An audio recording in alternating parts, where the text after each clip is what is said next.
यार आप यही समझें, मालदीव जो है ना एक सूबा है, एक स्टेट है इंडिया की। भारत मालदीव के 28 द्वीपों में एक साथ घुस गया है। खुद मालदीव के राष्ट्रपति मोहम्मद मुइज्जू ने मालदीव के ही 28 द्वीप भारत के हवाले कर दिए हैं। इंडिया आउट हुआ 60 दिन के अंदर, ओनली 60 डेज, 60 दिन के अंदर ये लोग बाप बाप करने लग गए। 60 दिन के अंदर ये लोग बाप बाप करने लग गए। That is a power of India कि without a formal statement from the Indian government, they fired their own ministers without formal statement from Indian government. शपथ ग्रहण में आया था जब ये मोहम्मद मुइजू, इसने कोने में पांव पकड़े होंगे।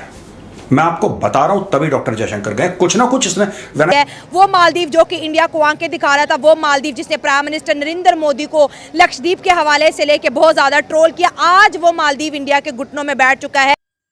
नमस्कार दोस्तों, जय हिंद। दोस्तों, भारत ने चौंकाते हुए मालदीव से 28 आइसलैंड के प्रोजेक्ट अपने नाम कर लिए हैं। इस पर पाक मीडिया काफ़ी सदमे में है।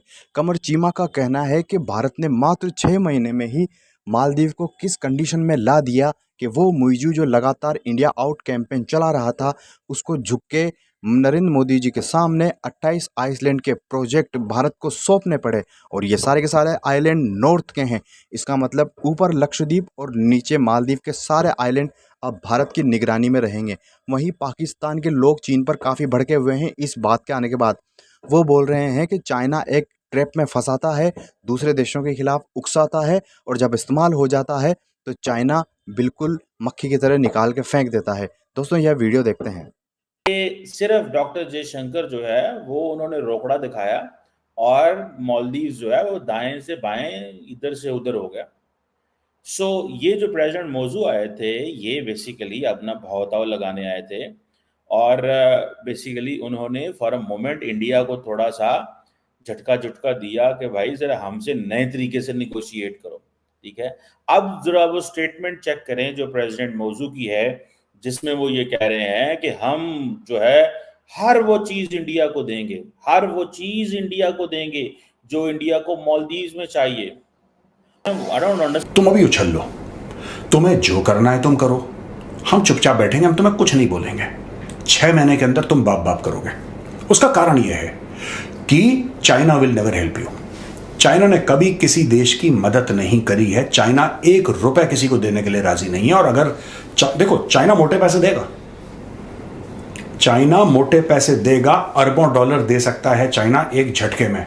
लेकिन चाइना जो है आपका गुर्दा और कलेजी गिरवी रखवा लेता है।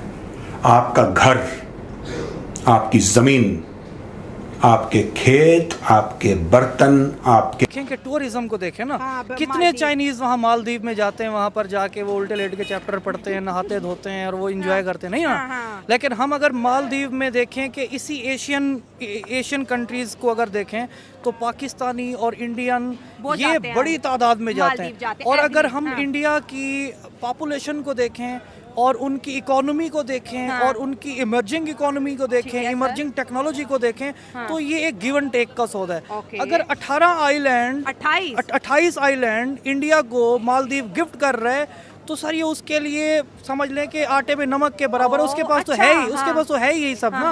मतलब वो हेल्प कर रहा है मालदीव की। सर उसके पास है यही सब कुछ ना।